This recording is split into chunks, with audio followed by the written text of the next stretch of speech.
में मस्ती में पीछे की बस्ती में नीचे पान की दुकान ऊपर झूली का मकान। বলিউড অভিনেতা শাহিদ কাপুর পর্দায় হাজির হলে আবহ বদলে যায়। কখনো প্রেমের সরল ভাষা, কখনো অন্তর্দ্বন্দ্বে জর্জরিত এক মানুষ, আবার কখনো তীব্র আবেগে নির্মিত জটিল চরিত্র। তিনি প্রতিটি ভূমিকায় নিজেকে নতুনভাবে আবিষ্কার করেন। সময়ের সঙ্গে ইমেজ ভেঙে বারবার প্রমাণ করেছেন নিজের বহুমাত্রিকতা। সাফল্য আর ব্যর্থতার পালাবদল সঙ্গী হলেও অভিনয়ের শক্তিতে আজও তিনি বলিউডের শীর্ষ সারিতেই অবস্থান করছেন।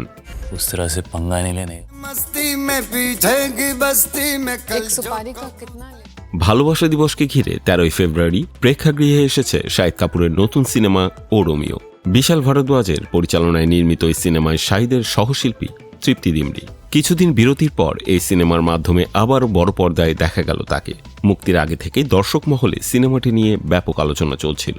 মুক্তির দিনই বক্স অফিসে ভালো সূচনা করে সেই আগ্রহের যথেষ্ট প্রতিফলনও দেখা গেছে। क्या देगी? जो चाहे। सोएगी मेरे साथ? বক্স অফিসের তথ্য অনুযায়ী ও রোমিও প্রথম দিনে 8.25 কোটি টাকা আয় করেছে।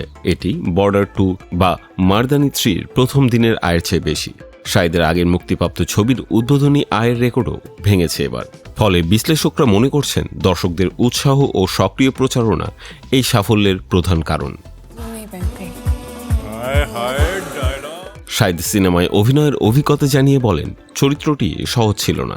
প্রতিদিন 2 থেকে 2.5 ঘন্টা লেগেছিল পুরো শরীরকে ট্যাটু দিয়ে প্রস্তুত করতে।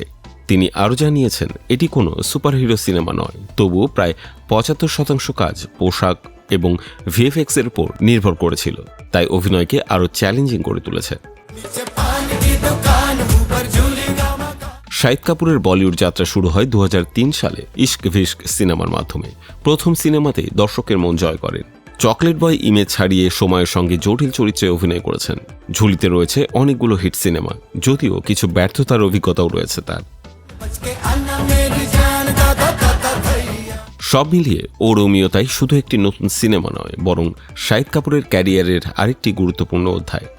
প্রমাণ করে দেয়, সময় বদলালেও পর্দায় তার আবেদন এখনো অটুট। দর্শক এখনো অপেক্ষায় থাকেন তার নতুন রূপ দেখার জন্য।